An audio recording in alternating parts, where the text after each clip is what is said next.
Lik your Lenovo IdeaPad 3 want turn on. Vi are Kelatos IT, experts in technical repairs. We collect your device from your door, carry out a free diagnosis and send you a quote before any repair. No calls, no travel needed.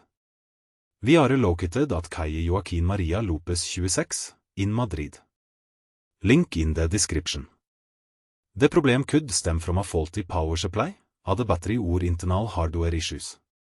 Our technicians will carefully diagnose the device to pinpoint the fault and swiftly resolve it, ensuring your laptop is back up and running in no time. If you don't want to take any chances, at Kelatos we collect, repair and deliver to your door across the entire peninsula. Link in the description.